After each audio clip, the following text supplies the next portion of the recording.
The following is brought to you by the Social Suplex Podcast Network.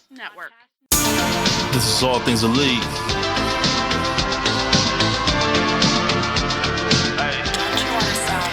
Welcome back to All Things Elite. Load up the pod, man, it's on when we speak.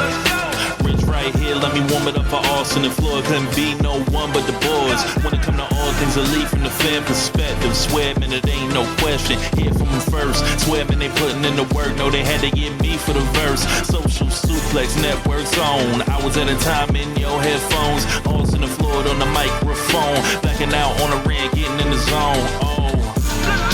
Pulling up the show, give it 7 stars, you already know. Who else could it be but the show with the proclivity for positivity? I'm gone.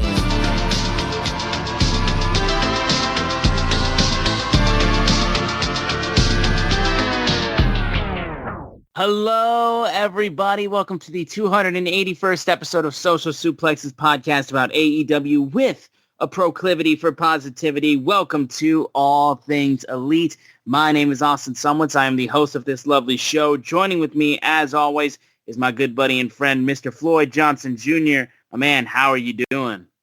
Well, I am now, the last time we had this conversation, I was 43. I am now 44. And I've been 44 for almost a full day now. I'm doing good. Had a nice chill birthday. It was needed. I had a big weekend last weekend in Dallas where I went to a con. I have both in July, I have both Dynamite 300 and, it's Dynamite 300 Collision 100 and our weekend, All In week or whatever. So it was like, I just needed it not to be that big of a deal this week. And I got the announcement because I think Conrad, as much as he loves me, he also hates me, that he's like, oh, the day after your birthday, Starrcast meet and greet shit is going to go on sale. So I was like, well, I really can't go spend money because I need to spend money today. So it was like, and so no, but it was cool because I took both days off. This is one of the rare days that I took off and I didn't go anywhere. So I was just off today. And I'll tell you, you'll know this, that doesn't happen. It hasn't happened.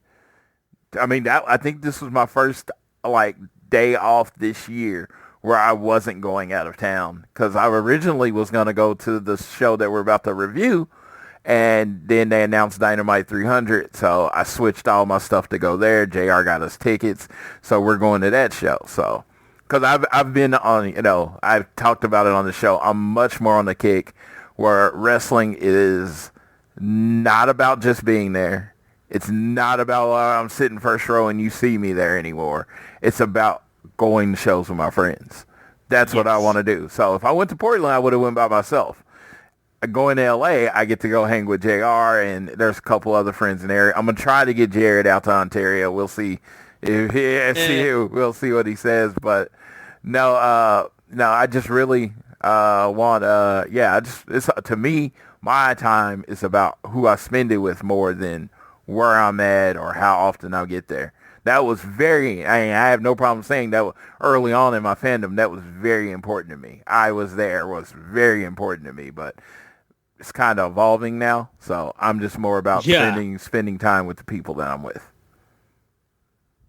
Yeah, no, absolutely. And that makes it so much more meaningful. I feel like just being able to do it with people that you care about. And it makes the show so much more enjoyable. I feel like when you're around people so I get exactly where you're going with that. And also again, too, this man had an amazing birthday. I will wish it to him on the show once again. Happy birthday to my co-host. Happy birthday to my man. This man is a legend. He is amazing. I cannot wait to see him in Texas and for us to tear it up at Starrcast and at All In. It's going to be an amazing time. Love doing the show with you, man. And again, we appreciate. Said it before. I'll say it again. I'll say it all the time. Happy birthday to you once again, man. Thank you, and I appreciate it. I do. It's funny because birthday always been a big deal to me. Always been a big day. If I would have had the birthday I had yesterday in my 20s, I'd be so depressed today. But it's like as I've gotten older, like I said, when I was younger and I was broker, making my birthday special was the most important thing to me because, really pretty much the rest of the year sucks. I was trying to make my day good. I happen to be in an unfortunate position where the rest of my year is pretty fucking awesome. So if I don't do anything on that one day, it's like, but I'm never, ever going to be just another day. Oh, my birthday's just another day. To all those people that do be like that, great. But in life, we get very few days to celebrate. We're going to have the Mother's Day, we have Father's Day, we have Christmas and all that stuff. We have very few days to celebrate yourself, where a whole day can be about you and you're not considered a selfish asshole. So I take that birthday and do that. And it's just like, I told my wife, I was like, I took out the trash at 11:45 on Monday because I don't do anything on my birthday. I made sure to not do anything after midnight because I don't do shit on my birthday. I'm like, somebody needs help. Hey, you need to go to the hospital? I'll call you an ambulance. It's my birthday. I'm chilling. So, no, I've been, like I said, fortunate enough to be able to do that. I got overwhelming amount of love and birthday wishes on Facebook, Twitter, Instagram. Shout out to everybody that said happy birthday, and if you weren't able to, I know it was with your thoughts. I'm cool with that. It's fine. We all are busy in life, so but no, really good day, and I'm ready to talk about some wrestling. Hell yeah, we're recording this episode immediately after Summer Blockbuster went off of the air. Another 4 hours of insane AEW wrestling. We got a lot to get into on this show. Before we get into everything, guys, we want to make sure you download this show on YouTube Music, Apple Podcasts, Spotify, wherever you listen on. Appreciate the support. And we would appreciate the support if you continue to download us, turn automatic downloads on, and give us a share with your friends, family, coworkers, whoever you wish. Rate, review, subscribe so you don't miss an episode, and then follow us on social media. We are at AT Elite Pod on Twitter. You can also follow at Social Suplex, who make this show possible, and check out all the other shows they have on their network. I am at Austin Sumwitz, SZUMOWICZ. Floyd is at Floyd Johnson Jr. on Twitter. Go to Chop Tees to get some T-shirts, and then also sign up for the Social Suplex newsletter. Links are in the description of the show.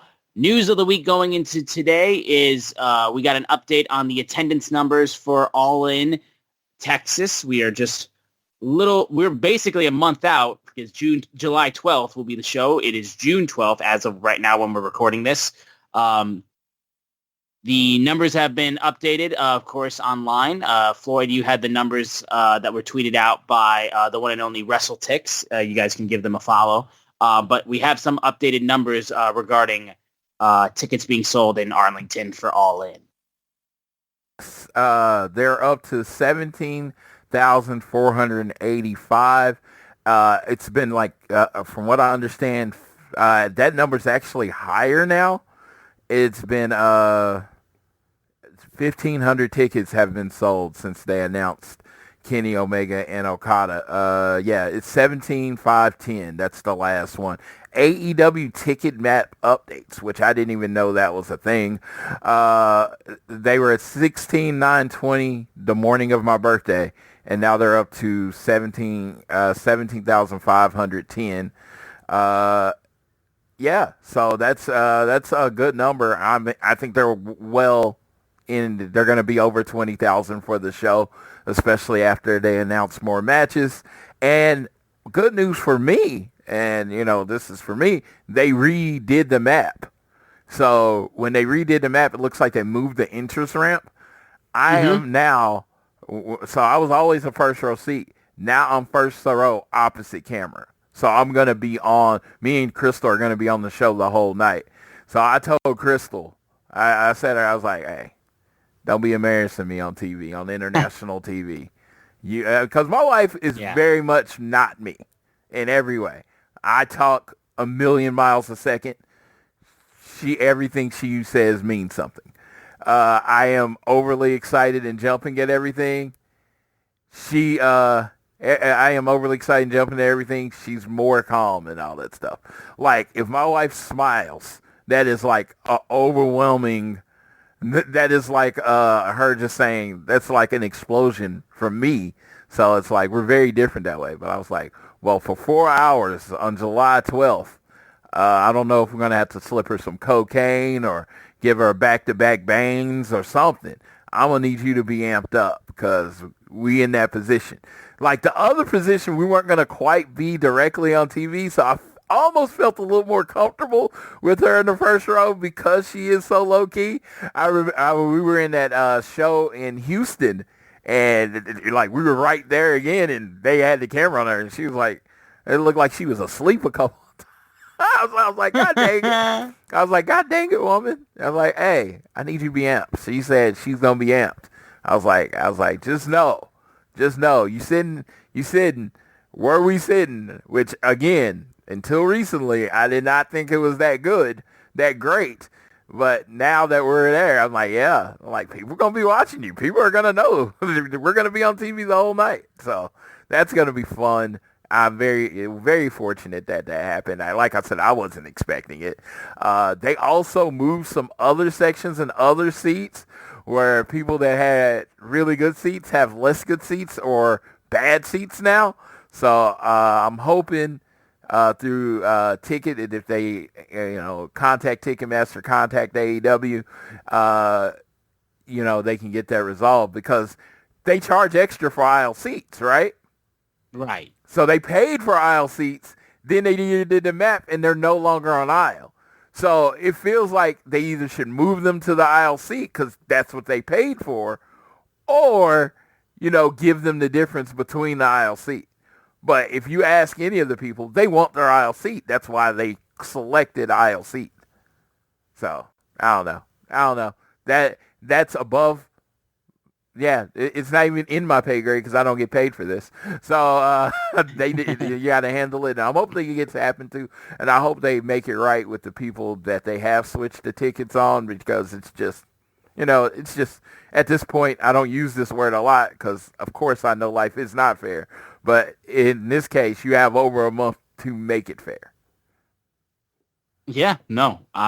It's going to be, bro. I mean, I'm just counting the days. I'm counting the days until this show starts, though. And again, tickets are still available, y'all. If you can make it out there, this show's looking like it's going to be a freaking banger. So if you can make it out to this show, I would absolutely recommend going. So they only announced 3 matches, and I know, and I think these 3 matches, any of the 3 matches could main event All In, and you would never have legitimate complaints. Of course, people are going to complain no matter what, but sure. It's not a legitimate complaint because, like, all 3 of these matches have history, storyline, and stakes. It's like that's what makes a great match, and all 3 of the matches have that. Yeah, pretty much, man. There's like not much else you can say about that. So we're gonna get right into AEW Summer Blockbuster, which opened up with, just jumped out the gate. First of all, we had a quick little opening where Hangman Page gets into the building and CD is there and basically tells him, like, look, like, I know I can't help you, and with all, I'm friends with people here that have your back, basically. And just kind of shown some support to Hangman.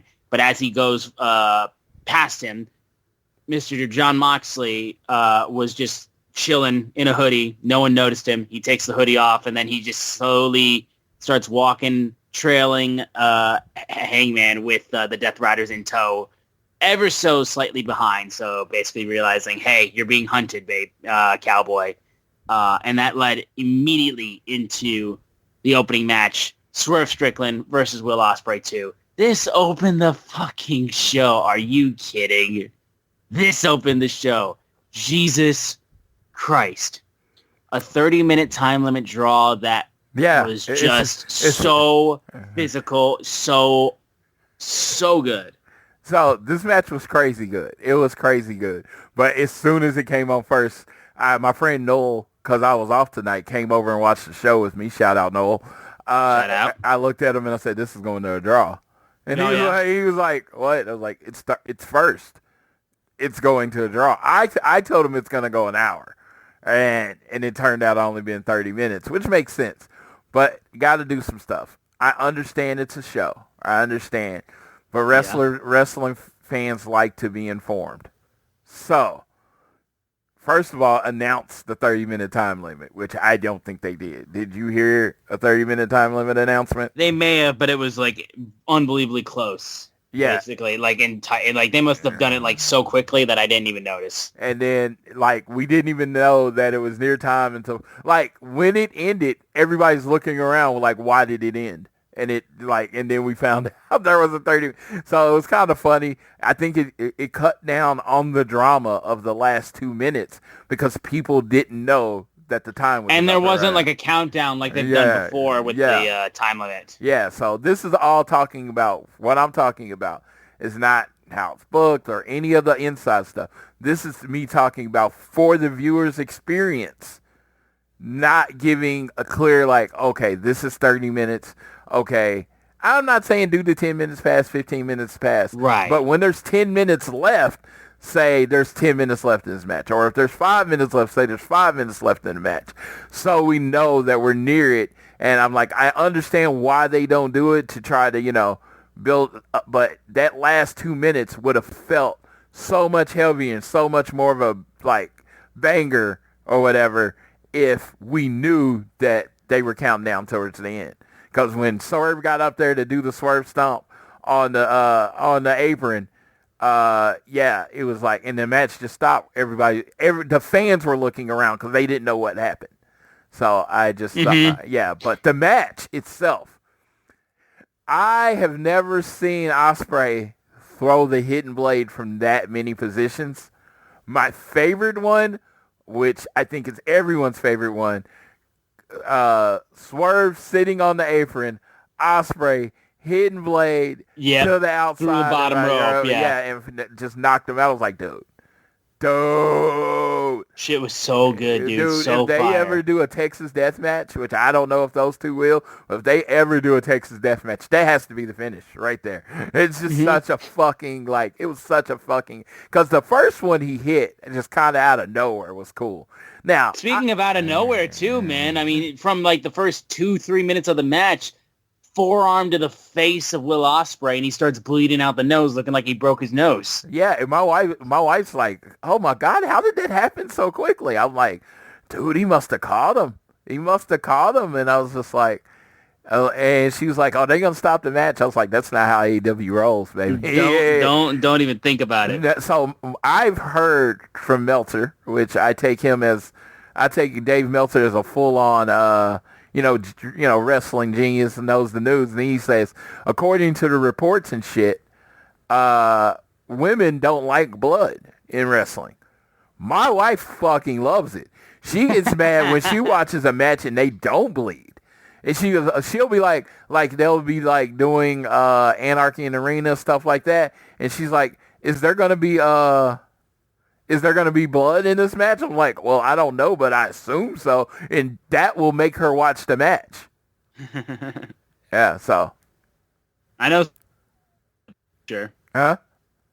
Sydney does not mind the blood whenever we're watching. She's she's on. She does not care. Yeah, so I understand. You got like percentages versus percentages. Like, so maybe it's an overwhelming majority of women, but like most of the women I know don't really have a problem with the blood. The only person I've actually heard complain about the blood is my friend Dave because he watches the shows with his kids. Ah, okay. Well, that makes sense at least. Yeah, and so he's like, but oh yeah. This match was just so awesome. The moment Swerve pulled out the Deadeye. Oh my God, that was a pop. Bro, I was like, yo, okay. There was a great moment where it looked like Ospreay was considering doing the Tiger Driver at one point, but basically it leads to the point where Ospreay gets knocked to the outside. Well, actually, no, he gets hit, I believe, with either the Swerve Stomp or the House Call or Big Pressure, and then he slightly rolls to the apron and then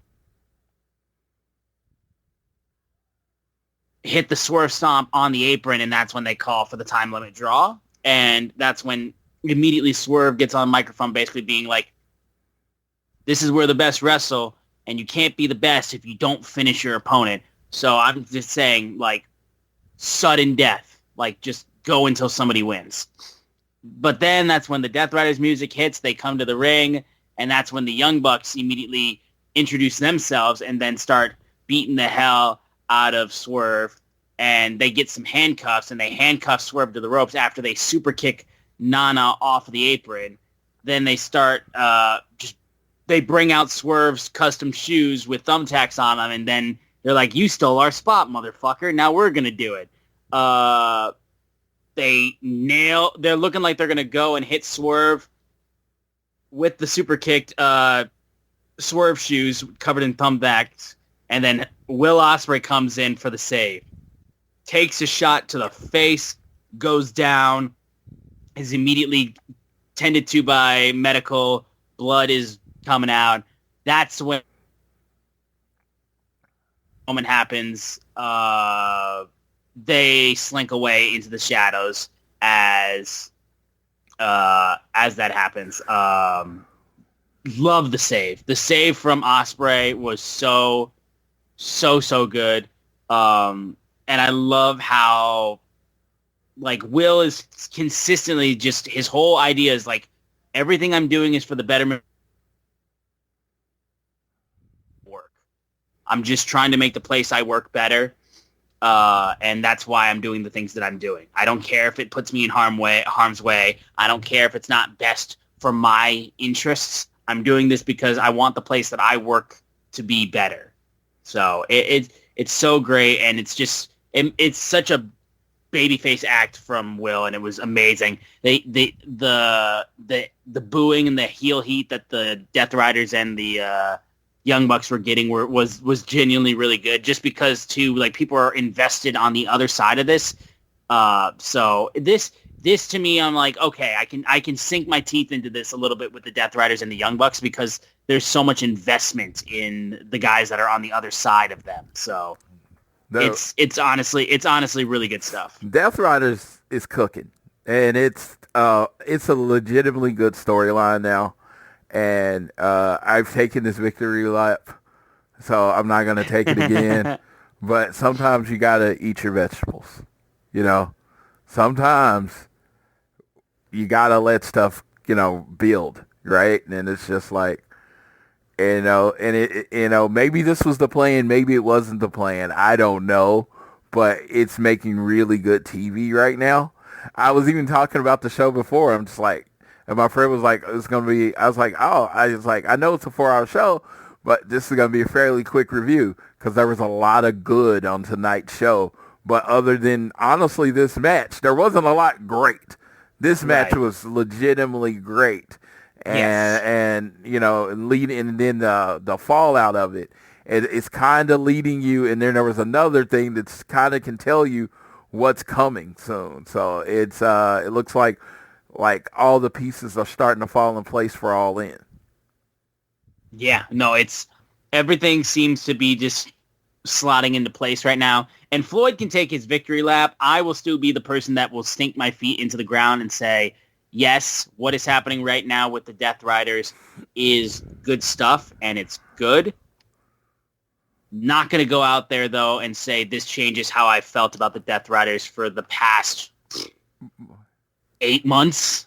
But it's good. It's good that it's finally found the storyline and the feud and the baby faces that they're working with to where everything is working as it needs to. 1,000%. And that's the thing. It's it takes two to tango. And the fact that going into this, we are so attached to the guys that the Death Riders are going up against, it makes everything they do significantly more hateable and in the right ways, because it's to the people that we love. Yeah, they found better baby faces. Yes. They were beating up Chucky T. No one gave a fuck. Exactly. No, exactly. Jeff Jarrett was like, I want to be champion. No one in their right mind thought he was going to be champion. So it was like they brought better faces, and heels work better with better faces. But my victory lap is not that shit was good. It's that I knew it was going to get better. I mean, like we knew the build once we got into All In that it was going to find its footing 1,000%. That didn't change the fact that for like about 6 or 7 months, my feeling of the main title picture in AEW was absolute misery. Yes. Yeah, and it's like, and and they found themselves. They found themselves. They found this where the storyline's going. And I like to say, I take no fault. I will say this from flat out. Yeah, a lot of that shit was shitty. I know people want to hear that. Yes, it was shitty. I'm like, if you want to go back and listen to the January 16th episode of All Things Elite, you will hear how much I hated the Death Riders at that time. I'm not saying I didn't. And I was saying it further than before you were. Yes, don't get me wrong. They put on 3 all-time bad episodes of Dynamite where I was just like, okay, why are we watching this? So I'm not pretending like that didn't happen. I'm just saying that, it was just, trusting Tony. I knew they would right the ship. And they did. Ship has been righted. That is what I will say, though. It has been righted, that's for sure. We then immediately had Kazuchika Okada being interviewed backstage about his upcoming winner-take-all match against Kenny Omega at All In. Asked about the match before he could answer anything, though. He's interrupted by the Don Callis family, though, saying basically, why is Okada in this match and not Kyle Fletcher? Has Okada had a better 6 months in the ring than Kyle Fletcher? Why is Okada in this match and not Takeshita? Because Takesha's had a better 6 months, and he's just freaking out so much. So he's like, you know what? I'm addressing it to you. Why is it not Kyle and Takeshita, and why is it you? Because it makes me sick. And Okada basically just grabs Callis by the wrist, being like, ow, ow, ow, ow, ow, ow, ow, ow, ow. Like, it's so good. And then the Don Callis family shows up. Okada lets go. He acknowledges them, basically, and then just calls them bitches. Yes. So on this other Wrestle Show watch, they had a mafia. They had a mafia storyline for, like, the last couple years that has been, like, the worst cartoon version of the mafia ever. I'm not going to say specifics. Don Callis has done a mafia angle. like better than anyone. Like this dude, the Don Callis family, they get rid of people, they bring people in.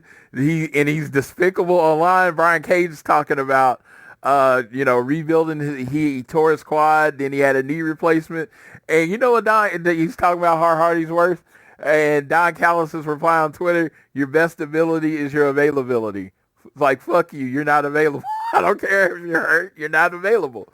And so, no, that's just like, this is a true mafia angle without like ever mentioning the mafia. The Don Callis family, he is the Don of this, literally the Don. And he's running this thing, and he moves people. He gets rid of people. If you're not doing the right thing, he sets you up and takes you out. And it's just so good because of him, he's the glue for a lot of heels in the company, and we'll see more of that later. Yeah, we moved right into the Hurt Syndicate, who backstage earlier in the evening, they took out Commander, who was supposed to face the Hurt Syndicate with Kevin Knight and Speedball Mike Bailey. And he was then replaced with Mascara Dorada.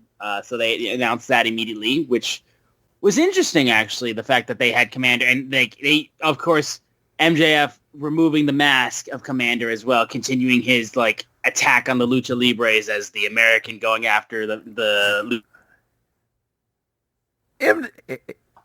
it's cool. MJF is all the way back. We're no longer with the silliness with him joining the Hurt Syndicate. And honestly, the crazy thing about it is MJF being in the Hurt Syndicate has immediately made them more hateable. Dude, let me tell you. I will say this about the Hurt. I don't know if him fully joining was the plan or if they's like, man, this is really over. Let's put them together. I honestly don't care. Like I say, as long as I get the result, I don't really care how you got there. So, like, I don't need you to show your work. So, I don't know why MJF is in a Hurt Syndicate. But this is, like, the best thing ever. Because the Hurt Syndicate was super hot. And they were, like, it was almost bad. Because they were so over. There was kind of supposed to be heels beating people up. But it didn't work. MJF makes them complete heels. You can even see MVP turning up the heelness that is inside of him. So it's just like, it has made this group a douchey group. And now, like, I don't want them to break up. Like, it's like, there's some things that make you look, I'm like, dude, I don't know. We can ride this for about 6 months to a year before you do the breakup, because they're really fucking over it right now as heels. And MJF is making them despicable heels, as opposed to they were just tough guy heels that just beat you up. Now they're kind of despicable. So that's kind of cool.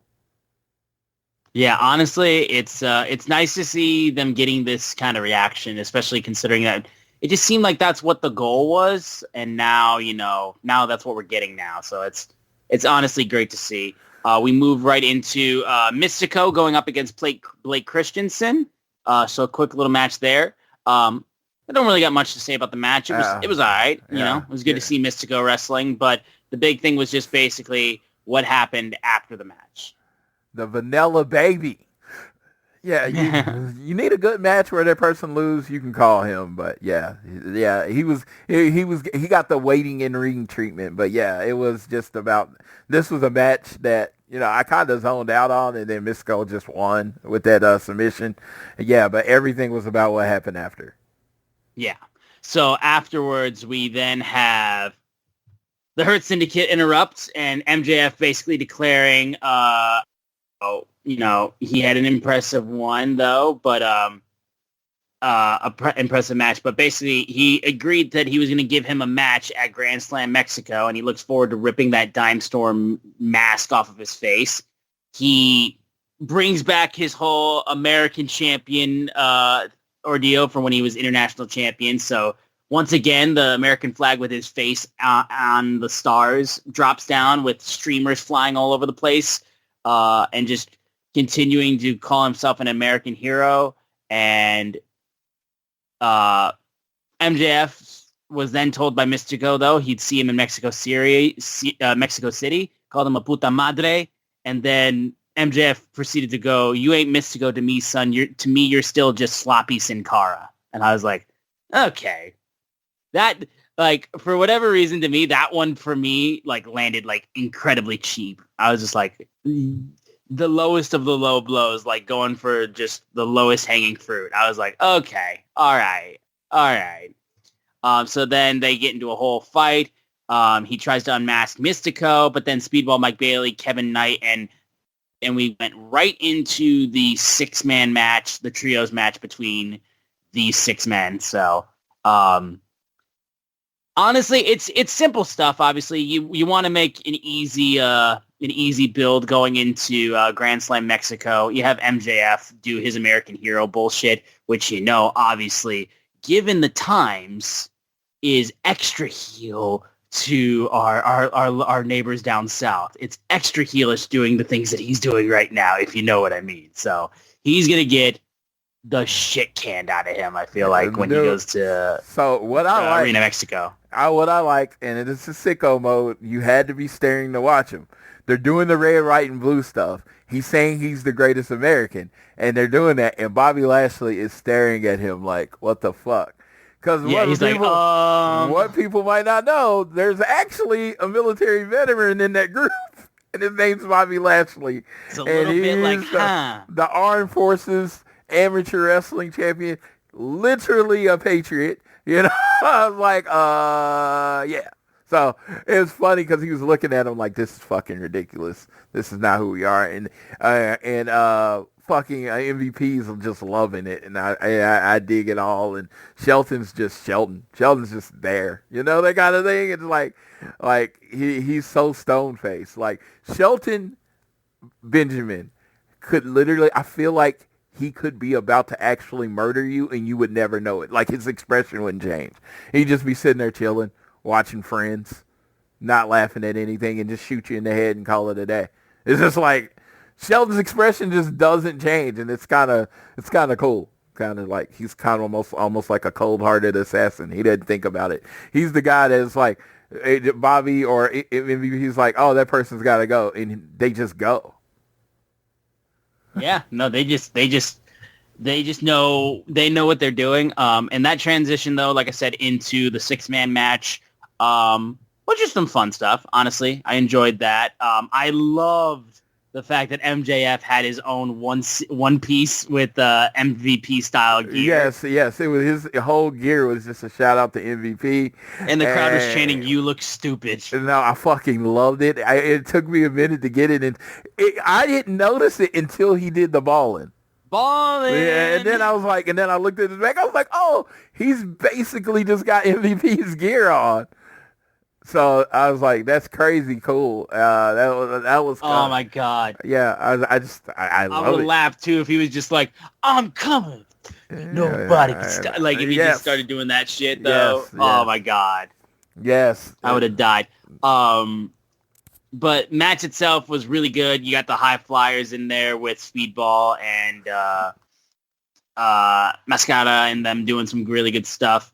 But in the end though, the match goes and the Heat Seeker was used to secure the victory for the Hurt Syndicate on Mike. I think it was with Mike Bailey, though, after an interference from MVP hitting him with his cane. Correct. And that's when Hurt Syndicate targets Dorada, and that's when MJF goes to unmask him, and he does end up ripping off his mask. So he goes out and he does that.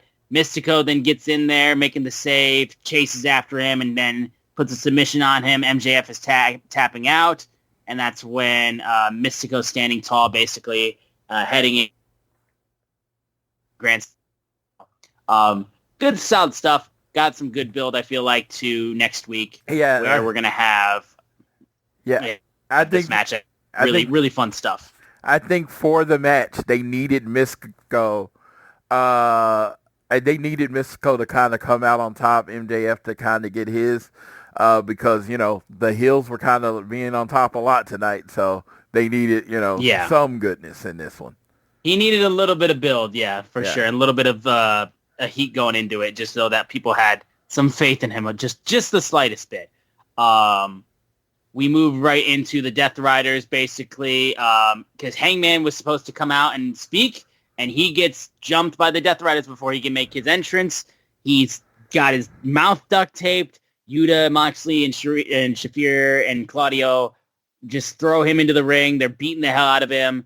And Moxley gets on a mic and basically says, you've been searching high and low for something, and I don't know what it is, but you've got 4 weeks to find it and step up and be the man that everyone wants you to become. If you're not prepared to do that, you can pack your shit and get the hell out. Hangman proceeds to headbutt Moxley, trying to steel chair around Hangman's neck, and that's when the Ops come out for the save, chasing him off, and Hangman then immediately screams on microphone, I have come too far, and I am too close for them to be the best that you've got, because I would ride through death itself to take that world championship, and even if I find even one of you tonight, I will take off your heads. So he grabs a chair and then he tries to go chasing after the Death Riders after that. So, Hangman just being defiant towards the Death Riders and just continuing to try to fight back has got the excitement going into Texas. It'll be interesting to see how this whole ordeal grows and builds too. We'll touch on what he said on the collision portion of the show too, but when we get to that part, I'm going to be so excited to talk about that. Dude, this was cool because it took me a second to put it together. Christopher Daniels, I have friends in the back that'll help you, right? Yeah. And then if anyone knows wrestling, and this is one of those, well, I wouldn't say deep cuts. Christopher Daniels, one of his best friends in professional wrestling, is the guy that happens to be the leader of the Ops, Samoa Joe. So so the Ops come out and help. And that's cool. And again, they ain't let Hobbs get anything on it. And it's funny because anytime Hobbs appears, he usually gets some shine. But tonight was just not. He just did the run in, and they left, and it was just like, okay, we're getting this forward. I thought they were about to announce Hangman and the Ops versus the other four for later in the night. But we find that out, we found out something different. Yes. Yeah. Moving right along, we had KJ reunited, Anna Jay and Ty Mello teaming up Megan Bayne and Penelope Ford. And yeah, this was good. I thought this was some good stuff. It was great to see Ty back in a match itself, so it was really cool to see that. And it was kind of perfect because on the 9th of June, she turned 30. So she got to come out and, right after, her birthday, actually be in a match. Didn't look like she lost too much of a step either. Yeah. I think she's one of those people that, she loves this. She wasn't going to come back unless she thought she was 110% ready. That kind of thing, like over-prepared. Yes. And she looked really good in the match. There was, this match was fun, but it was just like, it wasn't like a, classic or anything like that. It was just a good match. And there was some good tag team stuff with Anna and Ty. They once again, man, it's just like the level of protection they have around Megan Bayne going like for these last few weeks. They are making sure she is dominant and fearsome and protected. Like they have got so much going in on her. So like Penelope Ford clearly was the bump queen in this one. It was a great finish too because it was very creative. Anna Jay didn't take out Megan Bayne. She just basically kind of holding her. Yeah, and she was in a position where Megan Bayne couldn't do anything about it, and then choking her from behind from the apron. And then Tay hits her.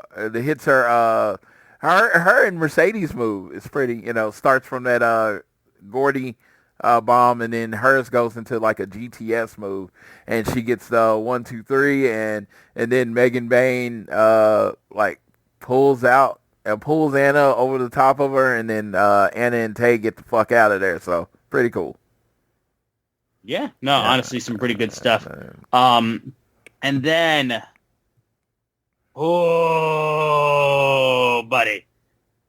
The contract signing for Kazuchika Okada versus Kenny Omega 5, winner take all. The video package. I was going to say. Fucking video package for this. Dude, the signing ended up being dope. But I was like, they didn't even need the signing. They just say, play the video package and say, hey, there's a new belt. I was like, that's how I felt. Because that video package got me more excited than any angle could. And then, they did the angle.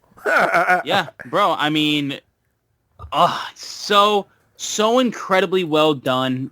Simplistic levels of stuff to get you to understand the history of these guys and why it was such a big deal when they faced off and why it changed wrestling when they faced off. And when you play well with others, you're able to do these comprehensive video packages because this doesn't work.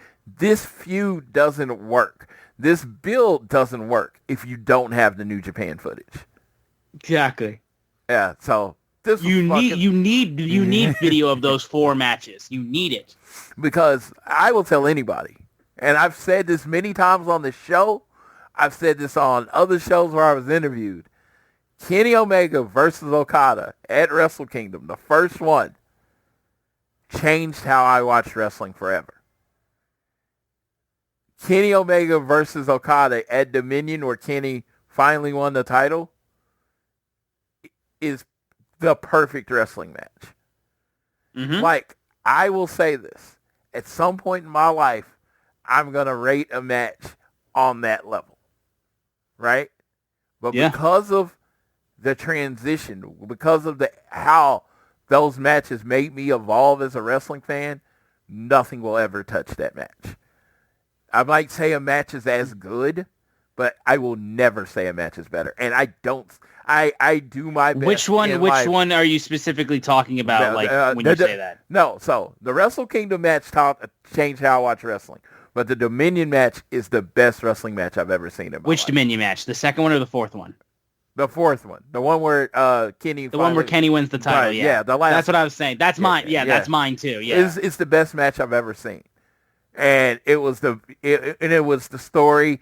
It was the results of the first 3 matches.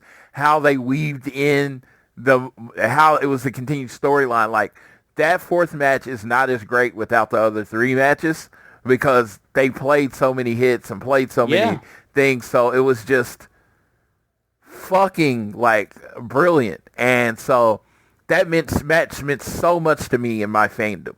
Like, it's like when they always say, well, if you only can have one match to show a fan to get them into wrestling, what match are you going to show them? I won't show them that match because I do think you need to be more of an experienced wrestling man. Maybe the first one. Maybe the first one if you want to start from the beginning and see if they want to go down the path. But Yeah, I feel like you have to be more of an experienced wrestling fan, and you've had to see the other three to enjoy the fourth one on the level that it's supposed to be enjoyed. So, yeah, I wouldn't. But it was just such a fucking masterpiece. To me, it was like Goodfellas or like any like Avengers Endgame. It was like any brilliant movie or movie series that you love. That's what that match was. We could do a watch along with that match with any two people, and I think you'll catch something different in the match every time. That match is 1 hour and 7 minutes long, and I've watched it in its entirety 3 times, which for me, I don't dedicate an hour to something I've already seen. But it was such a masterpiece. It deserves to be viewed and reminded, and you need to go back and remind yourself why it's so good. So the idea that us, the social suplex, my wife, all the people that, I hold dear will be in the building for this series to maybe conclude. I don't know. I mean, if this is the last match, that'd be fine. But 5, I think they're at 2-2. So let's fucking go. Let's fucking go, man. I'm so fucking excited, man. I'm so excited. Like, it's so good. And yeah, like, again, the whole ordeal with the segment afterwards. We have the contract signing. They officially unveil the brand new AEW Unified Championship for the winner-take-all match. The winner will basically be unifying the International and Continental Championship, which, first of all, your thoughts on them doing that, and then your thoughts on the belt design itself. Okay. Don't need a new belt. I'd rather just have the guy carry 2 belts, right? But, I want to say huge but, the belt they did was clearly designed to look like the old IWGP title. Correct. Right? So, and then it has Kenny Omega's finisher on one side. Yes, One-Winged Angel on one side, Rainmaker on the other. So this is basically the Kenny Omega Okada Championship. This is the championship to represent this series. They are at 2-2, and this is the 5th one. I would have liked them to say that the winner. No, they're at 2-1-1. Oh, 2-1-1. Two is a time limit draw. Okay. So 2-1-1. So my apologies. So Kenny's up 2, right? Up 1, right? Yeah, he's up 1. Yeah, because he won the G1. G1 match and then the Dominion match. So Kenny's up 1. So I would have loved them to say that this is the reward for the person. This is like a separate belt. And you know what I mean? Not like necessarily like there's no unified title. It just seems weird, almost convoluted. I don't know what the rules are going to be going forward. Is it going to be continental rules? Is it going to be regular match rules? There's a lot going on there. But it's a beautiful belt. It's like, put it up, put those up, and let some people make like a limited edition of 20 and sell those bitches, because I think they'd sell out in a day. Yeah, they're unbelievably fire. But that being said, though, I'm gonna international title. I love that belt. Yes, that belt was so beautiful. So like, I'm gonna miss that belt. Yeah, that's why I say it like. I think the winner should get the belt, but it shouldn't change the other 2 belts. Right. Yeah. No, I get that. Yeah. So we'll see what happens. But basically, yeah. But yeah, afterwards, though, they signed the contract, basically saying, 7 years to the day we had our last match. Let's leave it all in the ring one last time for everything. They keep it pretty quick and respectful. They shake hands while talking a little bit to each other face to face. And that's when Don Callis interrupts, screaming basically about how should be Kyle Fletcher, it should be Takeshita in this match. And Kenny's just like, you're not going to ruin this match because I already know all of your tricks. Like, we're done with this. Like, I've beaten Fletcher. I've beaten Takeshita. I know your tricks. You're not ruining this match. And he's like, you know all my tricks? You didn't know this one. And Okada jumps Kenny from behind and aligns himself with Don Callis, despite calling him a bitch earlier in the night, starts beating the hell out of Kenny, and then gets basically a steel baton or steel police baton, nails Kenny in the stomach with it, continuing to go after the midsection with his whole history with the diverticulitis. And that's when, while Kenny is beaten down by the attack, Metacook runs out, and Callis is just jumping and doing all this. They put Kenny on a stretcher, and as he's being put on the stretcher in the gurney, he goes for an elbow drop off the top rope, and then Kenny just starts bursting up blood from it, like coughing it up, and it just looks disgusting. It looked so vicious, and everyone's chanting, you sick fuck, and everything, and Callis and Okada just start realizing, we're gonna die if we don't get out of Dodge. Basically, we've hit the peak of what we can do. We need to get out of here. So they immediately run to the back, jump in the car. Alex Marvez shows up. How the fuck is this man still getting a paycheck? And he's trying to get an answer, and he's like, "Fuck you, go, go, go, go, go!"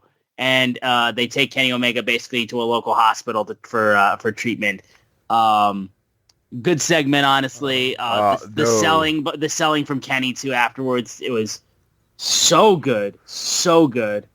And of course, I mean, you're going into a match too where it's like it's a dream match in the States, basically. So you want to make sure Okada's the definitive heel in this match. You align him with everyone's favorite man, Don Callis. And the then Gato. Proceed to do the Gato. He's the Gato. And then you proceed to have him brutalize Kenny in a vicious and just eye-catching way. Is the only way I can say it, man. It looked damn vicious. Dude. I call Don Callis' family the Mafia. It's a wrestling organization at this point. Tony Khan needs to put a stop to this. He's signing up. There's 12 people in the Don Callis family. Literally, WWE's number one, AEW's W2, and Don Callis' family is the number 3 wrestling organization in the world. At this point. Yeah, he has Fletcher, Okada, and Takeshita. You take those 3, it's like, what the fuck? And then you take Josh Alexander. Then you have Roppongi 3, what are they call it, RPG or whatever? Yeah, Roppongi Vice. Then RPG Vice is what they call it. Then you have fucking Lance Archer. Good Lord, Hechicero's riding with them. God damn, how many people do you have on your group? At this point, man, chill. Dude, it is they could do a 16-man tag with just members of the Don Callis family. They could do a 4-on-4, and it'd be Don Callis family versus Don Callis family. So many members. I think they might have more members than the NWO. We got to find out. It's crazy. Honestly. But that was the end of the Dynamite portion of Summer Blockbuster. What was funny, though, honestly, and people were kind of joking about it, was that immediately after they're stretchering out Kenny Omega to the hospital, you just hear, it's all about the boom! And just Adam Cole coming out doing his whole ordeal after Kenny Omega basically died. Yes, if there is one consistent thing about AEW, you had a 4-hour show, and you knew you were doing this angle. You couldn't let it breathe for a couple minutes. You couldn't go to commercial and then Adam Cole come out or do a video package or some sort of backstage interview. You didn't let it breathe at all. And it's just come on, man. Y'all have to get better at this. This has been a consistent complaint about AEW. You have this big fucking moment. This Kenny Omega basically almost died and you didn't let it breathe. At all. I mean, it's it's it's all come on, boom, and what? Yeah, I know. I know. I'm not going to say it did anything to Adam Cole, but nobody gave a fuck at that time when he came out. No, they're just like still kind of taken aback from what happened. Yeah, so. Yeah. But he ends up going on commentary for the opening match of the Collision portion of the show. Anthony Bowens versus the Protostar, Kyle Fletcher. Yeah, man, really, really good stuff in this match. And this was Anthony Bowens' best singles match, I feel like, with this Pride of Pro Wrestling 5-tool player character he's got. And, obviously, who's on the other side of him? Yeah, I was going to say, his best singles match was Kyle Fletcher. Does Kyle Fletcher know how to have bad matches? No, it's just like, dude, it's Kyle Fletcher. So, yes, it was a banger. Yes, it made Anthony Bowens look good. That's awesome. And I'm hoping they figure it out with him. I'm going to say this until I'm blue in the face. I have nothing against Billy Gunn. I want him to be employed by AEW forever. But the visual of your manager being a foot taller than you and more muscular than you and more physically imposing than you, it's a bad look. It's just a bad look. Look at FTR. 2, 5, 10 bald white guys. Who do they go get? They get Stoke. Stoke makes them look 7 foot tall because that's what a manager is supposed to do. He's supposed to make you look tougher, not weaker. It's like, oh, why ain't Billy just fighting in the match? I'm like, Billy Gunn's a genetic freak, don't get me wrong, but it really does make him a bad manager. He's like literally, he's bigger than everybody else. It's like, it is a little bit of an eyesore in that sense. My wife does not watch every week. As casual can be, says, okay, so who's the one wrestling? Because Billy Gunn's like 6'5", 250, genetically jacked. I mean, I know he's old or older, but still, you can't have your guy being more physically imposing than the guy that he's managing. It's just weird. Maybe they'll make it work. AEW, I have come on here and bitched about stuff, and then AEW's made it work, and I've come on and been like, man, they changed my mind. They got a while to go on this one. Yeah, I can get that, though. Yeah. But some really, really good stuff in this match. Bowens was rolling a lot, but then at one point, Lance Archer throws Billy Gunn into the barricade. That distracts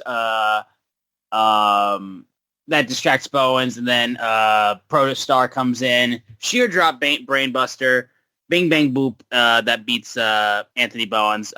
Really, really good match.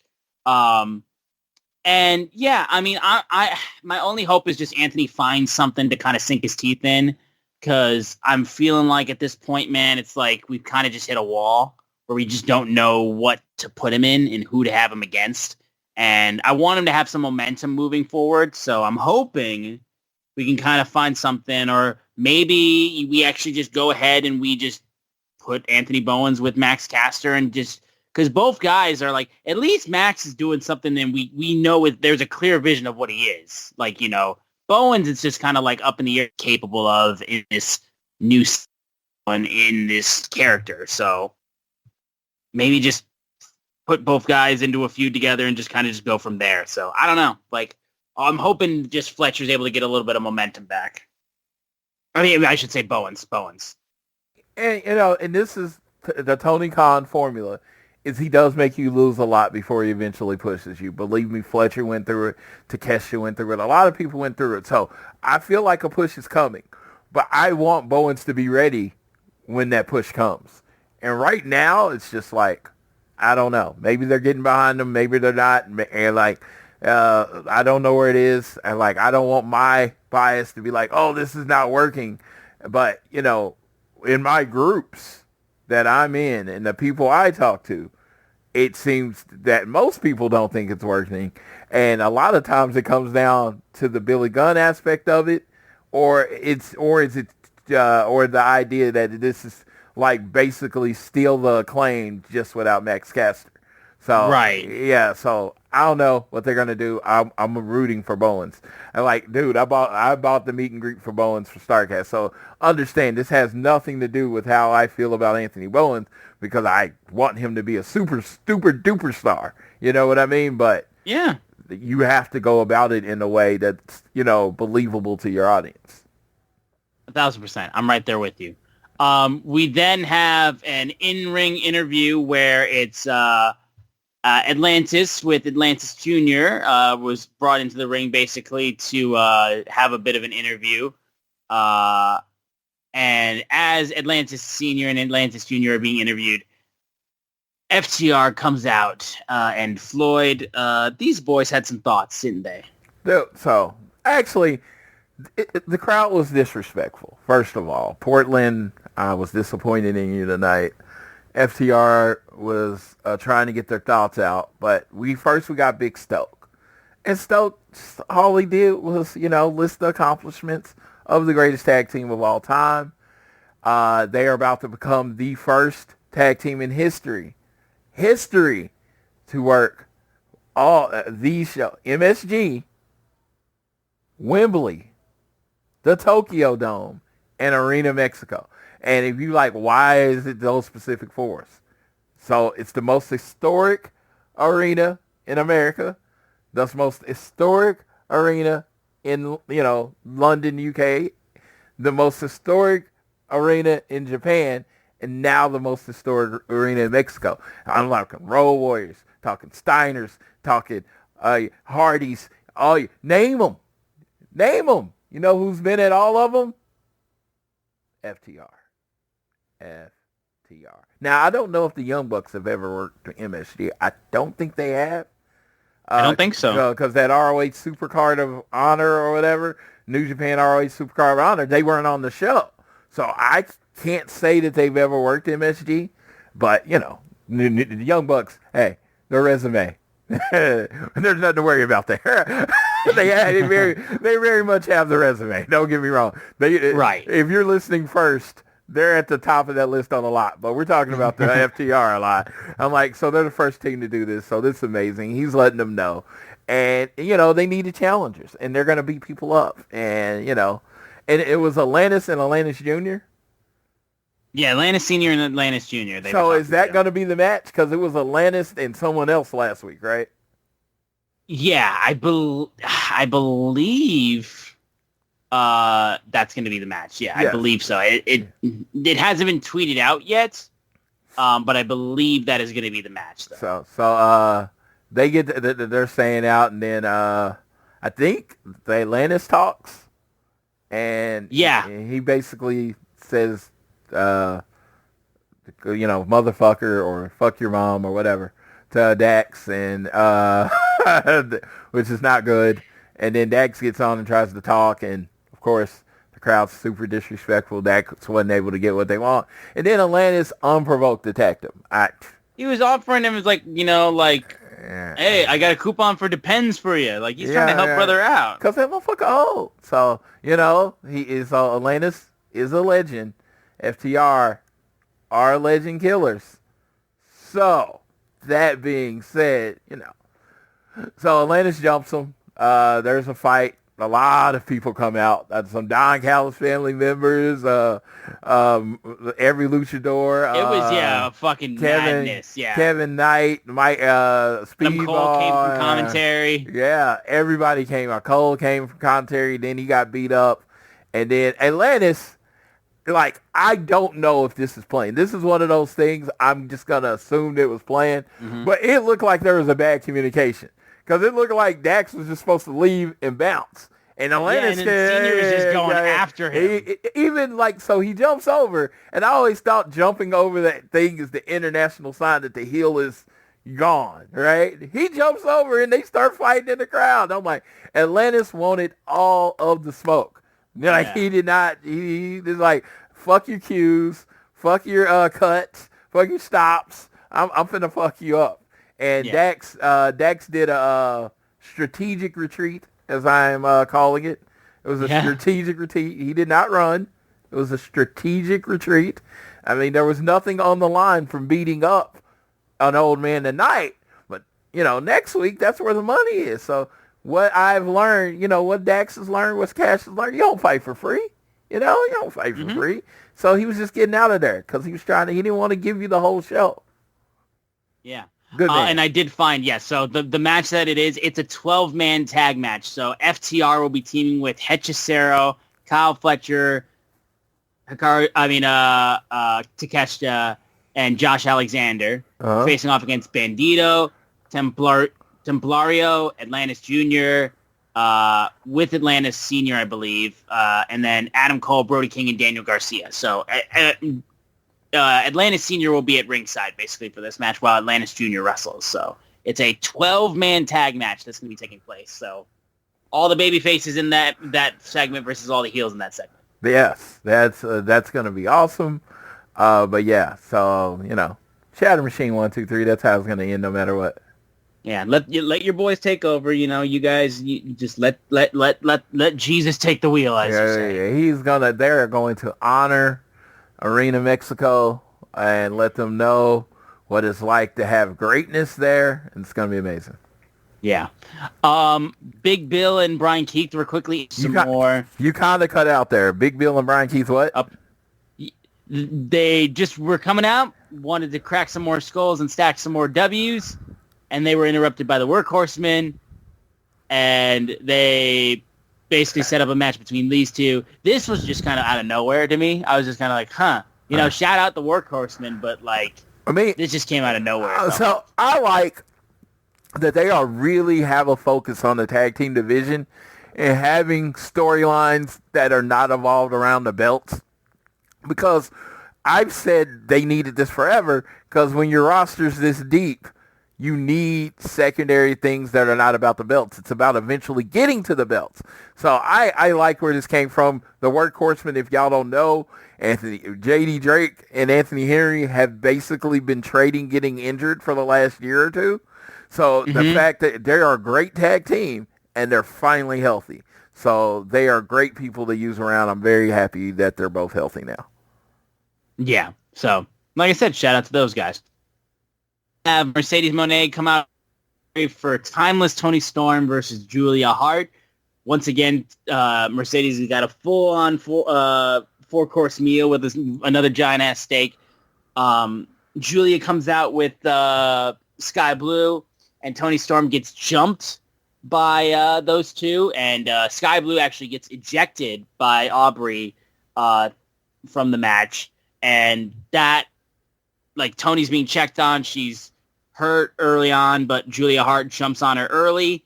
And the whole match is basically based off of that, where Tony gets jumped early, but she's still able to kind of hold her own and get the victory. It was a nice way to help Julia look better in defeat, as opposed to just having a simple match and Tony getting the win. So Julia was able to get a little bit of heat out of this still. But yeah, this was a solid enough match. I felt like good little performance from Julia. And then we have the face-off again between Tony Storm and Mercedes. And Mercedes taking a page out of Tony's and does the little snip is the face. Literally looked like they were making out for a split second. But she does that whole ordeal, and the mind games continue. And yeah, what else can you say? And then that's when Mercedes knocks her down, and looking like she's going to be able to hold her own. And then she says, "Kiss this title goodbye," and then smashes her face into the belt. Some nice little heat from Mercedes out of this, though. Solid enough. I thought solid enough match, solid enough segment. That moment though, where with Mercedes doing Tony's shit was fucking great. Yeah, I was like, the best thing, and I hope everyone can rest well. I hope everyone can sleep well now, knowing that she ate her steak. It looked Thank God. It looked like it was medium rare. It was pretty, it was pretty red. So I hope y'all all can sleep now, knowing this now, that she actually, ate her steak the way you wanted her to. Yeah, for real, honestly. Ricochet was backstage talking about still building up his group to help him get his championship gold around his waist. Lee Johnson and Blake Christian basically being like how we've been thinking, we don't need something, but we need someone. Ricochet acknowledges them, but he said it was pretty embarrassing to watch two grown men go out week to week and play make-believe. Ricochet called it pretty cringe and was like, you know what? You're missing something still. I have high standards, and that you need to find out what you're missing before I consider you guys. And they're frustrated after that. And then we go into the mixed trios match between Maximum Male Models, Taya Valkyrie versus Mark Briscoe and Tomohiro Ishii and Willow Nightingale. This match was just fun. This was just a fun match. I can't really complain much about it. It was just fun. Everybody in this match are entertaining, and everybody in this match is just, cool. It was nice to get Taya Valkyrie a little bit of stuff on TV. But yeah, honestly, it was solid enough. I loved when Taya chopped Ishii. That shit was so funny. And he was just like, the fuck was that? Fucking Willow, take care of this. Yeah. But yeah, it was fun. I ain't got nothing much to hate on it. It was fun. It was just a fun match in the middle of the show. No, it wasn't leading to anything. I love MXM. I love their dynamic with Johnny and Taya. They just seem like it's perfect together. And Willow is a badass. And it felt like this match was like, oh yeah, Willow's gonna look awesome, and that's what the match was. And yeah, it was a good match. That's it. Yeah. Chris Statlander being talked about freaking Will Nightingale this, Will Nightingale that. No, I'm just like I'm tired, but she's done with me, so I'm done with that at this point. So she's like, there's no other person on this roster like me, so why is that not good enough for anybody? And then she gets interrupted by Wheeler Yuta, who comes in and goes and tries to be gentle with her and goes, I know it's been tough with you and Willow since you left the best friends. And he's like, forget about her and forget about what other people think of you. Make your own choices. Out of you've seen how I've succeeded in my group, just make your own choices. Statlander was basically fuck off, but still was at least hearing the advice and, who knows if he actually meant it or not? Who knows if being sincere? This little moment of just two former best friends interacting now in a different circumstance. For people who watch the show week to week, it was a nice little moment, I felt like. Yes, it was absolutely. Yeah, it was just a good moment. Yeah. Bandito got a match against the Beast Mortos. These are just two fucking good wrestlers, honestly. I got not much to say except these two guys are just fucking good wrestlers. They're really, really good. The amazing thing about this match is the Beast Mortos.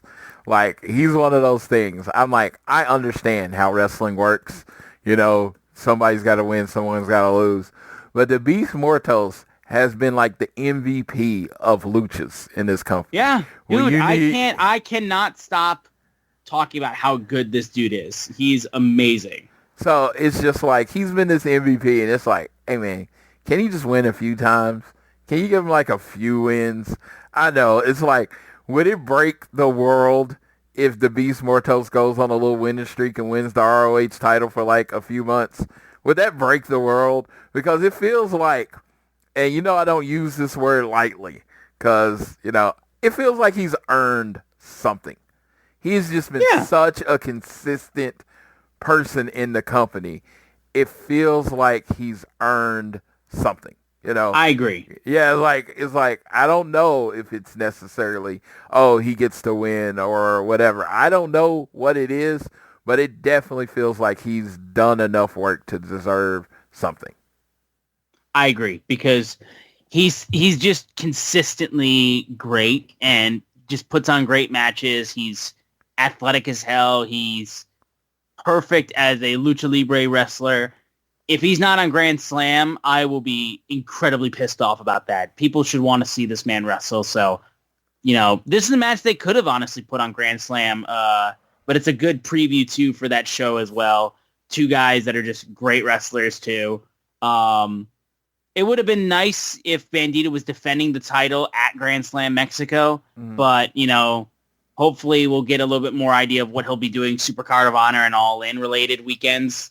Really good, honestly, good match. And yeah, honestly, that's all I really had to say about that. It's just a really good match between some good wrestlers. Really good match between some good wrestlers. Beast Mortos probably like very high on my favorite performers in the company. He's so good, dude. He's so good. Then we have Thekla going up against Queen Aminata. Good stuff, honestly. Really good stuff out of this. Aminata was getting some good reactions in this match, I thought, especially for her entrance. Her fucking move where she just shoves Thekla into her ass. Like, Jesus Christ. Yes, it's almost like Stephanie Bakir's move, but, you know, better. Oh, it's way more blunt about there's nothing. There's no like trying to explain it. Well, see, here's like the wrestling reason why. No, she's just shoving her face into her ass. Yeah, and because she got ass, you know, that kind of thing. Basically, yeah. It was a lot more carefully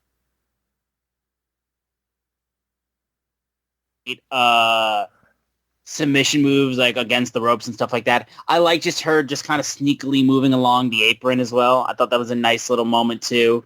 The idea of squashing the spider got brought up a couple times by the commentators, which I thought was good. But yeah, it was just like Thekla just felt like, you know, she knows who she is, and she's got such a way of carrying herself. She excites me a lot. I when she gets into a legitimate feud, I think it's going to be pretty exciting to see just like what she brings to the table, because there's a lot to look forward to, I think, with her being in AEW, and this match was a good bit of that, and also shines a spotlight of, hey, Queen Aminata is good. Let's put her in some more stuff. Yes. No, this was really cool. Thekla is introducing herself to American audiences, and everything about her, the music, the entrance, the spider pose, the finisher, it's gonna lead her to a strong, but she needs to get these wins under her belt to build her fan base, build her audience, build her as a bad guy, good guy, whatever you want her to be. So yeah, I'm looking forward to this. Yep. Yeah. We then had a quick little backstage segment with Kip Sabian and Nick Wayne basically being like how they showed off his Best of the Super Junior stuff and said, you know, Christian was really proud of you, and basically saying, you know, this was a little gift that they had for Nick Wayne, just showing his highlights from the Best of the Super Juniors. And Kip closed things out basically saying, like, I don't know where we'd be without Christian. And Nick, I don't know where you'd be without Christian either. And just kind of being like, you know, hey, remember who brought you here. Remember who made you who you are. Remember that you're nothing without him. Remember that you're nothing without him. Remember that you're nothing without him. Like that whole ordeal. Oh, dude, this was the most awkward thing. Hey, he's banging your mom. Basically what he said. Christian is Nick's busy. just like, what? Yeah, Christian is busy banging your mom. That's what was going on there. Okay, then. Yeah. So yeah. I don't like. How do you feel about that? Exactly. How are you supposed to feel about that? Like, this is crazy. No, I love it.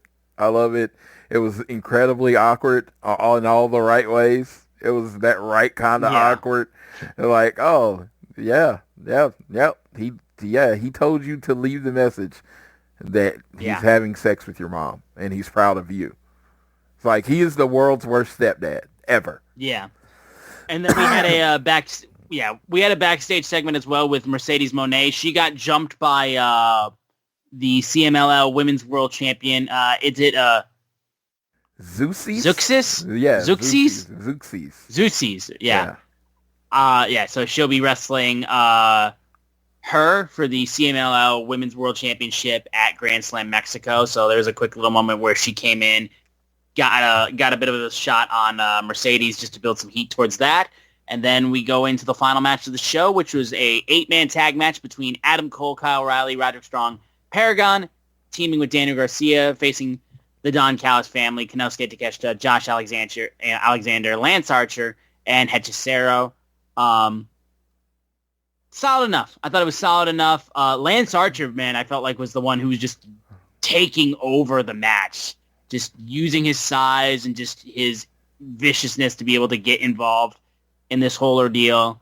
The match ended, though. Aubrey was distracted with the finish where I think, he ran in, saved Takeshita, and then just everyone gets involved. But when Aubrey's distracted, Takeshita gets an elbow strike to Roderick Strong, and then Alexander comes in, gets the German suplex and the pinfall. That closed out the show with the heels standing tall, setting up for the 12-man tag match for next week. Honestly, it was solid enough. I got to say, I'm glad that these 4-hour shows are over. Yes. The reason I'm going to say this is because you gave me that match at pretty much at the beginning of the show. I'm all in and paying attention. But by the 4th hour... Oh, you're out of it. I was out of it. I couldn't tell you, other than the German to win the match, I couldn't tell you 5 other spots that happened in that match. It was just, I'm 4 hours into wrestling. Hechicero was a little bit confused when Daniel Garcia was dancing, which made me laugh. Yes. I'm 4 hours into a wrestling show on a Wednesday night. Yeah. That last match, it sucks to be you. STBY. Yeah, I'm a little bit. I'm shout out to everybody for giving their effort. Actually, Portland kind of tried. They were still hot. They pretty much stayed hot the most of the 4 hours. Shout out. For this motherfucker watching at home, I was done. It's 4 hours. I don't watch SmackDown live on Fridays because it's 3 hours. And I'm not saying what AEW presents and WWE presents are the same thing. But I'm just saying that is a long time dedicated to one thing. It is. When you have that good old ADHD. So at that end of that 4 hours, I was done. And I was I barely paid attention to this match. I mean, if someone's was it a 3-star match, 4-star match? I can't tell you. I could not be honest and give this match a rating. It happened. Somebody won. I'm ready for next week. And then next week, they're oh, it's going to be 2.5 hours. I'm like, man, I need a tight 2. I need maybe 2:10. I just need one. Can we get back to Dynamite? Hey, at the very least, it's not 4. Yes, 4. It is. That shit is daunting. It is. I am. We are as hardcore can be, motherfucker. We are. It is daunting. It is a good 4 hours of wrestling, but I do not need 4 hours of wrestling weekly. Yeah, in a row. We can chill with that. Yeah. Give me the 2 on Wednesday and the 2 on Saturday. And I know I could have split it up on my own, but I wanted to do this. We're watching it live for the show. We were doing it for the show, but it's a lot. It's a lot. Yeah. But at the end of the day, though, it's been fun. This was a damn solid show with an amazing opening match. The video package that we got for Kenny Okada, man, I'm going to be watching that on repeat until we get to July 12th. That was a damn good show, a fun night of just wrestling upon wrestling upon wrestling. We'll quickly preview what we got, obviously, for Grand Slam Mexico as of right now. MJF versus Mystico, then the giant 12-man match we just mentioned, and then Zuxi versus Mercedes Moné for the CMLL World Women's Championship. I feel like we're going to get a new champion. Probably. Unless Tony... Gotta keep stacking those belts. It's either Tony screws her over or she get a champion. And since Mercedes doesn't lose on AEW, I don't think they're going to give... think they're going to give her first L to Zuxis.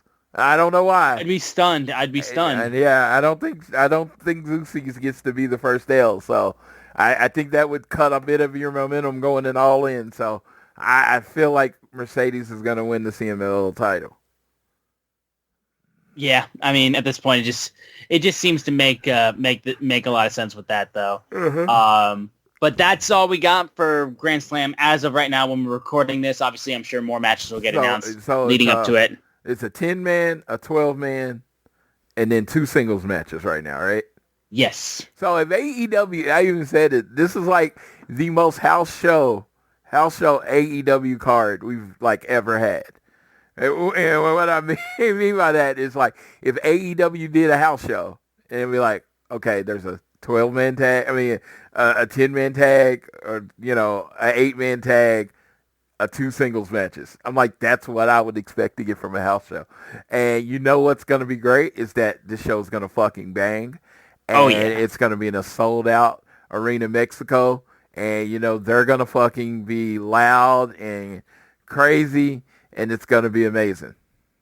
Yeah, it's going to be a fucking sick-ass show. I'm super excited about it. We've got a couple headlines we want to touch on real quick before we close out the show. So, Floyd, what do we got? All right, so what we got? AEW is uploading full classic matches to YouTube. It's effort to just get people more into their streaming sites. Each one has a link to HBO Max or ROH or whatever.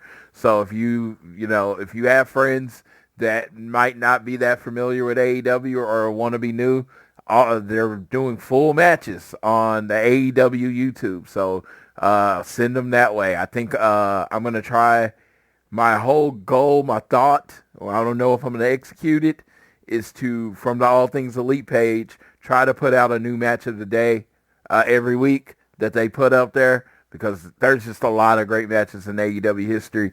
So if you want to tell your friends to check out YouTube, that'll be awesome. And my birthdays, because it's June. I'm not going to do this forever. It's June. That's my month. June 9th, Tai Conti. June 11th, Hikaru Shida. And then the best day ever, June 10th, my birthday buddy, Deonna Purrazzo. Happy birthday to all 3 of you. Yeah. Like I said, I'm not going to do this forever. It's just June because it's my month. If Austin wants to do it for his month, he can. But I'm going to do it for June. Happy birthdays to all of them. So there's some other great people. One that happens to be bald and one of my favorite wrestlers that have a birthday in June, but we'll talk about that when that happens. Also, as Austin knows, and we kind of, Starrcast meet and greets went on sale today. So the reason I bring this up, so the Platinum Bracelet people got a link to get an advance on it, advance on buying tickets. But this is the secret. You only need the advance code for the table meet and greets. They also put up a bunch of pro photos, and you do not need a code for that. You can literally just click on the pro photo site and go buy it. I bought for me and JR, we got the Hurt Syndicate, we got the Ops, we got Bull Nakano, and we got Monty Brown. And Saginaw Zone. So the pounds, period. And then for Austin and Sydney, they got Mr. Swerve when it drive, swerve when it drive, and the Dragon himself, the American Dragon, Bryan Danielson. So I'm happy. I definitely plan on getting the Sting auto because I got a chair for him to sign. But they're supposed to also be announcing new people Thursday, June 12th at 9 a.m. Starting at 9 a.m., they're going to be announcing new people. So I just want to let everybody know, it's kind of a day and a half con. So it's only Friday and Saturday, and the All In starts at 2. So if you like, oh man, there's not a lot of people and you can't meet everybody on the roster, they do have a limited amount of time. I'm not making excuses for them. This is the fact. The fact is they have a limited amount of time. I personally wish they would have started the con on Thursday to get, try to get all the people for All In. But you know what? No one's ever going to be all the way satisfied with anything. So we get 2 days. We get to meet, Sting, Ric Flair, our pro photo ops right now, Tony Storm, Mox. Well, it says the Death Riders, but it only has Mox listed. That's why I didn't buy it, because I want all four. If I'm paying for the Death Riders, I want all four Death Riders. I don't want Mox and a random one of the other two. So we will see we will try to get more information on that, and I'll spread it on there. That we will be a one-stop shop for Starrcast information. If you have any questions about Starrcast, bracelets, tickets, all that stuff, at AT Elite on Twitter, I will be watching. I will answer your questions. You can hit me up directly at Floyd Johnson Jr. And any questions you have on Starrcast, I am their unofficial Starrcast ambassador. I have self-proclaimed unofficial Starrcast ambassador. That is who I am. So if you have any questions about Starrcast, no matter how stupid or whatever they are, I'm there for you. I've been to 5 of them. So you can say I'm a veteran. But yeah, so I'm very familiar with how the setup. So I definitely use All Things Elite as your one-stop shop for information on Starrcast. And like I said, pro photos. First thing you're gonna find out, you won't find out anywhere. You don't need a code to buy pro photos. Go to Epic Pro Photos. Click on Starrcast 25. You can buy all the pro photos right now. So that's the first piece of information we dropping on you. There is at least a couple people listed on the show, like I think Shotzi Blackheart, Big Bill and Brian Keith were other people that are available to buy that haven't even been announced for the show. So definitely go ahead and check out those links. If you can do platinum, definitely do that. That's the best. But if you can't, completely understand. I will, provide you any information that you need and do what I can to help you on this experience, because cons are like my favorite thing in the world. So I definitely don't mind talking about it. But yeah, the pro photos available right now. Bryan Danielson, Bull Nakano, says Death Riders, but it just has Mox. The Hurt Syndicate, that's all 4 of the Hurt Syndicate.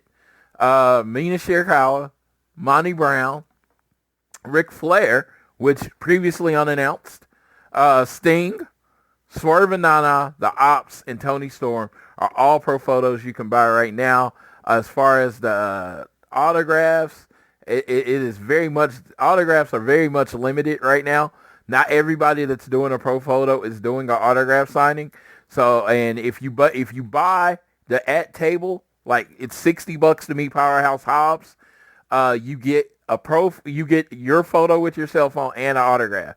So on autographs on sale right now, Powerhouse Hobbs, Shibata, Big Bill and Brian Keith, Sting, Anthony Bowens, Chris Statlander, Mina Shirakawa. You definitely need a password for all of those people. And then for the Saturday people, it is right now Bull Nakano, Monty Brown, and Shotzi Blackheart. So that's all the information we have on Starrcast now. Again, 9 a.m. Central Time, 10 a.m. Eastern. They will be announcing more names tomorrow. Or, today. Yeah. Today at this point. At this point, yes, today. Yeah. But I'm hyped. I'm excited for the ones that we've already gotten for meet and greets. I know more is going to come down the pipe. It's just exciting that we get to be back to this first Starrcast that we've had in years. And honestly, this stuff's like, we love this shit. Starrcast and the AEW Fan Fest I think, did as much to build the fan base of AEW as the actual performances of the wrestlers. I'm just saying, because I know personally a lot of people have told me they didn't like FTR until they did a meet and greet, and then they saw how fucking cool they were, and they started cheering for them. And I can't tell you, that's happened to me with a bunch of wrestlers where I didn't have really any opinion on them, positive or negative, until I met them. But I'm gonna stop talking. I mean, it means a lot, dude. Yeah. Yeah, I'm going to stop talking now because Austin probably needs to get some sleep. Just a little bit, probably. Just a little bit. But But yeah, so we're going to close things out, though, on this episode of All Things Elite, guys. We appreciate the support. We appreciate you guys tuning in every single week. It means the world to us. If you enjoy the show, continue to download this fine show on YouTube Music, Apple Podcasts, Spotify, wherever you choose to get our show, though. Be sure to give us a share with your friends, family, coworkers, whoever you wish. Rate, review, subscribe so you don't miss a single episode. I am at Austin Sumowicz, SZUMOWICZ. Floyd is at Floyd Johnson Jr. on Twitter. Rate, review, subscribe. Go get yourself a t-shirt from Shop Tees. Go to the Social Suplexes newsletter. Links are in the description below. And I will pass it off to my boy Floyd so he can take us home on this episode of All Things Elite. All right. Thank you all for listening, downloading, all that stuff. It's been an amazing run, 281 episodes, amazing time with Austin. But I just take this moment, being my birthday week, to shout out, the community, my wrestling community. That includes all the people of Social Suplex, all the people, One Nation Radio, Keeping It Strong Style, the Match Guy, Tunnel Talk, Trish and Sarah, all the podcasts on Social Suplex. Make sure you go into Chop Tees to support everybody on the show. Make sure you're listening to all the shows to get all the information you need on the different worlds provided. Austin, thank you again, as always. Thank you and Sydney. Y'all are, my family, and JR.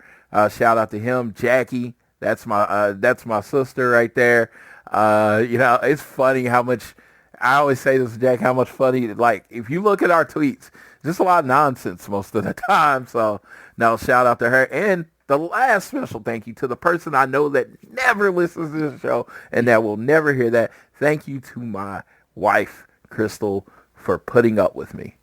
And for the people that have seen the video of my room, understand she is married to a very childlike man. So I appreciate that she supports me in all my passions and love. I've had an amazing 44 years. I'm hoping what's next to come is even, if it's just as good, I would be great. If it's a little worse, I'd still be great. And if it's somehow better, I don't know if my world can get any better.